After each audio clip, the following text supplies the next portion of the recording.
Hello, everyone. Ukraine continues doing its best to undermine Russian economy. Now, the Russian economy in general, not just the oil industry. And today, this is in Guardian's summary. They talk about Russia's Amazon, quote unquote, and why Ukraine has been focusing on it as much as it has. So, one thing that the Guardian had left out is Wildberries' collaboration with Russian military, like shipping their drone parts storage, etc., etc. They focused on another thing, but basically, right now, the situation is such that the government is scrambling, trying to figure out what the heck to do, because right now, Wildberries is missing 10% of its warehousing capacity and huge amounts of stock. So they will have to seek support, most likely through the state-controlled banks. However, state-controlled banks in Russia are not doing so hot right now because remember, because of the sanctions, they have been discontinued from other banking networks. They cannot send or receive money abroad with a lot of countries. So that is going to be problematic. Firepoint, which is Ukraine's weapons manufacturer, said that another reason why Wildberries is being targeted is the partnership with the state-controlled bank VTB. That is one of the financiers of the Russian military. And again, this is where we get into the thing where it's all connected. It all hangs together. And so now the bank is in trouble too because they are partners. The third-party sellers who have lost their stock in those damaged warehouses have been demanding some type of help, some type of compensation.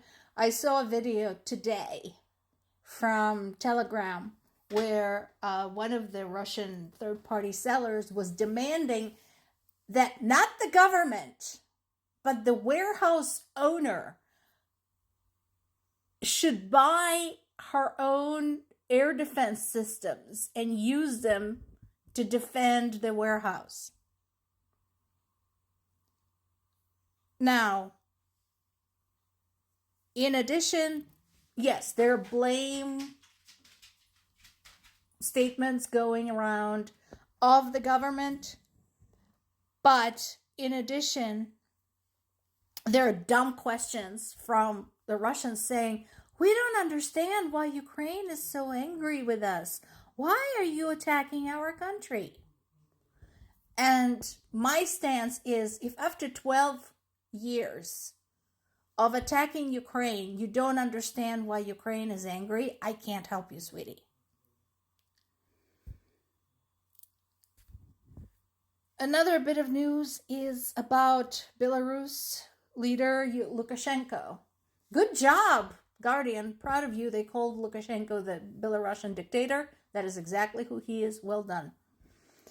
So, a criminal proceeding is being considered by Ukraine's top prosecutor against Lukashenko because Lukashenko allowed Putin to use Belarus as a launch pad for a portion of the invasion. And there's still the conversation of Belarus being dragged into the war altogether, and they allow Russia to camp their military stuff on their territory, which brings them closer not just to the north of Ukraine, but also to the eastern border of Poland. And I'm sure Poland does not like that happening. Now, does that mean Lukashenko is going to immediately end up in prison? Of course not. I think such things, such gestures, are largely symbolic. So, we would love to see him in court. We would love to see him in jail. We would love to pack him off to The Hague. Probably not going to happen, but at least again, this is on record. And once again, going back to it's all connected, there's been a meeting between Ukraine and Iran foreign ministers. So that is an interesting conversation, had to be. Because on one hand, they're talking about how they don't want to escalate. Then there was the long-range attacks on the Caspian Sea against vessels carrying military cargo, which involved Iran. And from yet another standpoint, Ukraine has another talking point, and that is, hey, Iran, check it out. Do you remember this entire time you're supplying Shahed drones to Russia, which killed Ukrainian civilians? So that cannot be a very easy situation.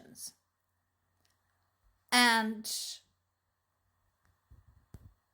right now, Ukrainian government is trying to send a message to Iran, oh, we didn't mean it. That's bullshit.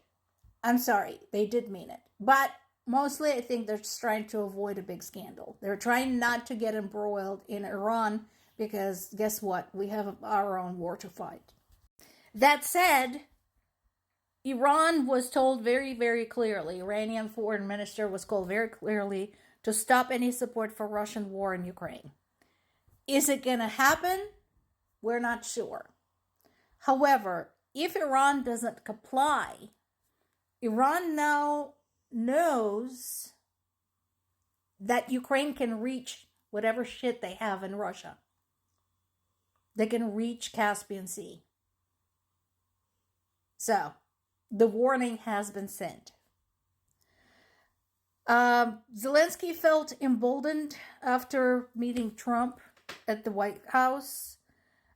He also met with Lockheed Martin, one of the companies that produces Patriot interceptors. We talked about the interceptors and why that is important.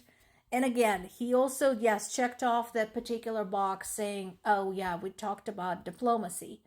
We have to say that.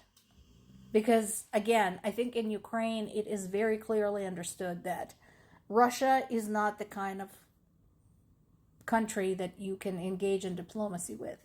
U.S. Senate is starting to work on another sanctions packet. So that's something. It has bipartisan support. So that's good to see. But again, as much as Russia has been sanctioned, so far that is not having effect on, again, the true instigators of the war. And right now there is a report from Ukraine, and sources are saying we need more evidence before we confirm this, but Ukraine states that it hit 2 more major Russian oil refineries. It happened literally hours after Zelensky's meeting with Trump. That's another reason why I said Zelensky felt emboldened.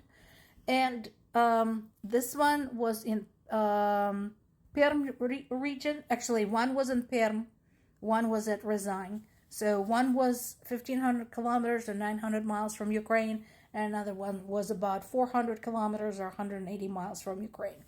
So again, Russian oil industry continues to suffer, as well it should. More to come.